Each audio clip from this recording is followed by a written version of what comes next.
Social capital. What is it, and what does it have to do with seafood? In the past 20 years, conservation organizations and businesses selling seafood have worked together to improve the sustainability of fisheries around the world. Sustainable seafood commitments made by major retailers and food service companies have largely focused on addressing and improving environmental issues in wild fisheries and aquaculture operations. Yet, in pushing for improvement on the water, meaningful engagement in the social fabric of local fishing and fish farming communities has sometimes been neglected. Social capital is the idea that relationships and social networks have a tangible value.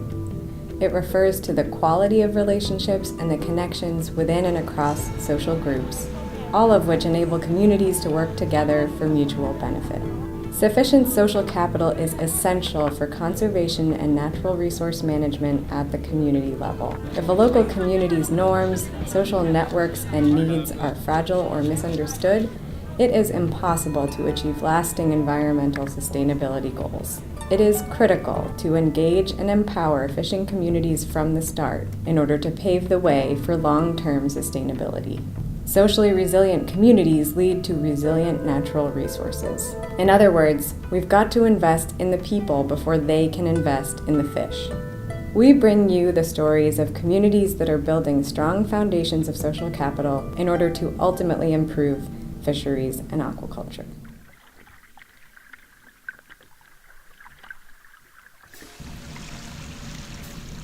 In the early 2000s, the local fishing co-op in La Paz, Mexico had seen the health of their open-access pen-shell clam fishery plummet due to illegal fishing and overfishing. Era mucha la cantidad de callo que había que se sacaba pues sin control. Y ahí fue el error de que se empezó a acabar el callo. Y queremos que no los pase eso ya. Pues. Aquí ya va a haber un control. Pues. At the time, fishing was not a respected profession in the broader community, and trust among fishermen was low. In fact, the worst thing a fisherman could imagine was his daughter growing up to marry another fisherman. The fishing co-op, despite their shared identity, lacked the strong personal relationships and trust necessary to self-organize and collectively manage their fishery, perpetuating a tragedy of the commons mentality. Vamos a comprometer todo. No solamente la pura vigilancia. Ahora sí que esta situación de que las almejas necesitan una vigilancia más continua y vamos viendo cómo lo resolvemos, pero como grupo grande, amplio. One type of social capital is a bonding network, or the relationships among people that share a common identity, such as family members, neighbors, or these pen-shell fishermen in La Paz. Strong bonding networks are important in fisheries because greater trust between fishermen means they are more empowered to work together toward common goals around sustainability. Noroeste Sustentable, or NOS, a local nonprofit, brought fishermen together to create a shared vision of their future, while simultaneously strengthening the fishing community's bonds with each other. Through a slow and deliberate systems design approach, this shared vision process created the trust, relationships, and pride in their work that the fishermen needed to self-organize and take collective action. Today, the fishery is on the path to recovery as the fishermen have been successfully controlling fishing effort and collectively monitoring for and enforcing against illegal activity. Pues que estamos conectados y no hay que dejarnos los unos de los otros, no hay que perdernos la huella. Yo creo que podemos hacer muchas cosas juntos, no solo por la Ensenada, no solo por Cabo Pulmo, sino por otras partes. And that fisherman's daughter? She is on her way to college to study shellfish aquaculture.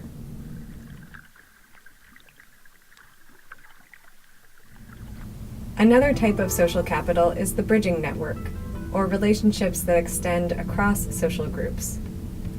Bridging networks are important in fisheries because connections across different social groups provide a mechanism to share information, foster cooperation, and resolve conflict among fishing groups and their surrounding communities.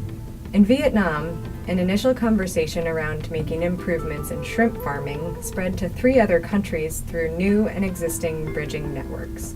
These networks were then strengthened by bringing farmers and managers from multiple countries together in regional meetings to discuss common needs around both aquaculture practices and increasing market access in North America. Input price very high. Feed and seed every year increasing price.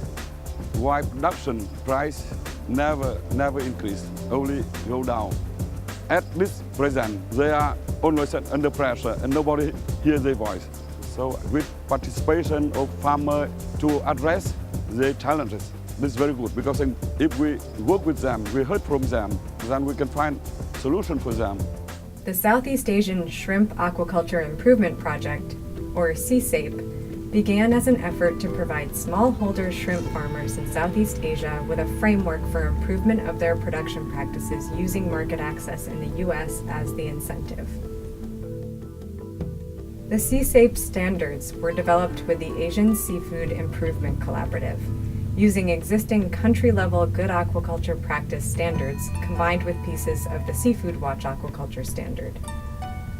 The process was designed to give stakeholders in Southeast Asia ownership of the standard being developed and to ensure that the indicators in the standards are realistic and practical for on-the-ground application at the farm level. This stakeholder network consists of representatives from producer associations, universities, NGOs, buyers, and consulting groups. I joined CSAPE because we knew that CSAPE is to design some kind of protocol, to make shrimp becoming system goods in the future. And we cannot avoid this because this is the demand from the buyer. The aim of CSAPE is to build a community and a network, and to have an inclusive process where members of each part of the supply chain are at the same table and can contribute to the process. The ultimate goal is to better reconcile the desires of the marketplace and the realities facing producers on the ground, while driving improvement to a degree where a farm can be considered equivalent to a Seafood Watch Yellow rating. This is actually the best part of this project. We're able to exchange views, learn from one another, and probably bring all these lessons back to our own places.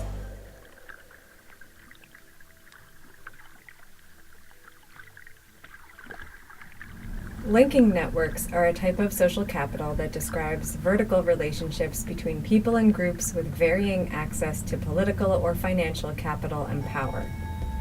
In India, fishermen and the government have come together to form fishing cooperatives.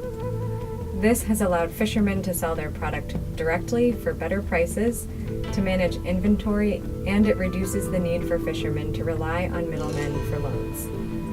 These cooperatives increasingly have a seat at the table when management decisions are made. In the Ashtamudi shortneck clam fishery, implementation of ecosystem-based management led to management changes at the community level, then district, state, and ultimately national levels.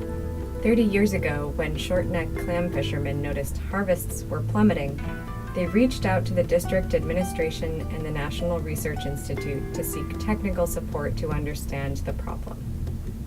Following the recommendations of scientists, the clam fishermen initiated a self-imposed ban on harvest during spawning season and took the initiative to push for management changes that were ultimately adopted at the district level.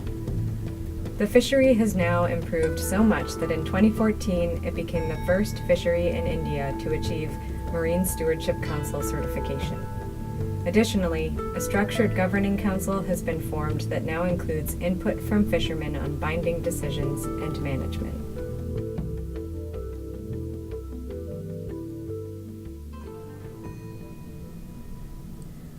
What these three stories from around the world have in common is that social capital and relationship dynamics are critical to achieving long-term environmental sustainability goals.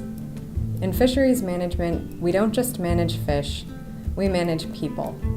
Social capital can be viewed as how we manage relationships. In the long run, it is local fishing and farming communities who are responsible for stewarding natural resources, and these communities must be empowered with strong social resilience to be successful stewards of their environments. Are you engaged with fishing and farming communities on the ground and on the water? we ask you to consider the following in your work. Make sure fishermen and their communities are engaged from the beginning and invite them to co-lead and co-design the project. Assess the strength of social capital in the community and whether you need to build up social capital to achieve your project's ultimate goals. Evaluate the success of your project in terms of increasing social capital in addition to achieving environmental goals. Finally, remember, we've got to invest in the people before they can invest in the fish.